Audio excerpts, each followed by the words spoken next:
perkembangbiakan vegetatif alami dan buatan. Selamat pagi, para mahasiswa UT yang antusias. Hari ini, kita akan menjelajahi keajaiban di halaman rumah ini, perkembangbiakan vegetatif. Kita akan melihat cara alami tumbuhan beranak pinak dan bagaimana tangan manusia bisa membantu mereka berkembang biak secara buatan. Pertama, mari kita mulai dengan perkembangbiakan vegetatif alami.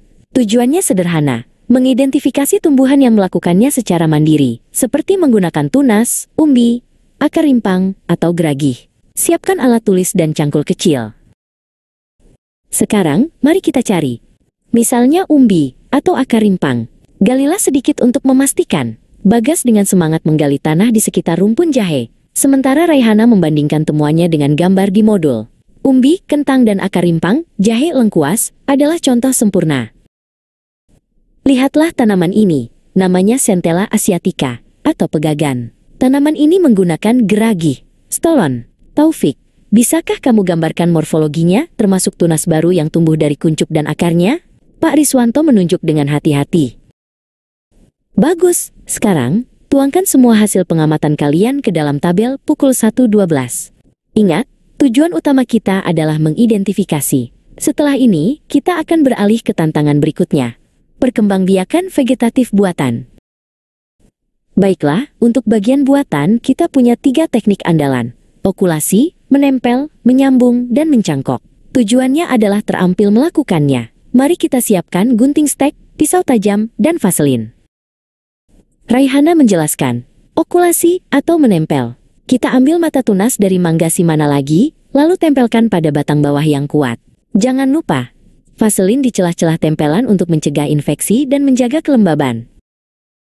Bagas mempraktekkan teknik menyambung, potong batang bawah miring 5 cm dari tanah.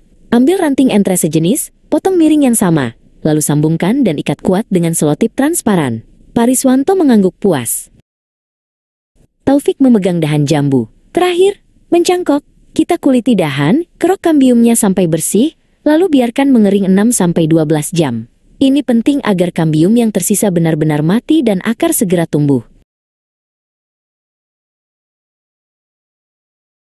Pak Riswanto bertanya, Bagas, mengapa vaselin itu harus diolesi pada celah okulasi? Dan mengapa setelah mata tunas tumbuh, tanaman bawah harus dipotong? Bagas berpikir keras, lalu menjawab, untuk mencegah penguapan dan infeksi Pak, dan memotong tanaman bawah agar nutrisi fokus ke tunas baru.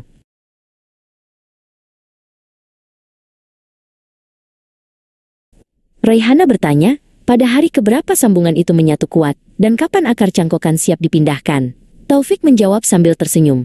Untuk sambungan, biasanya menyatu kuat setelah 2-3 minggu. Sedangkan cangkokan, akar mulai tumbuh setelah 2-3 minggu, dan siap semai setelah perakaran cukup banyak, sekitar 4-6 minggu.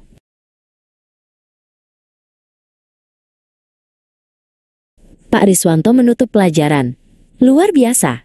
Vegetatif alami menunjukkan kekuatan alam, vegetatif buatan menunjukkan peran teknologi kita.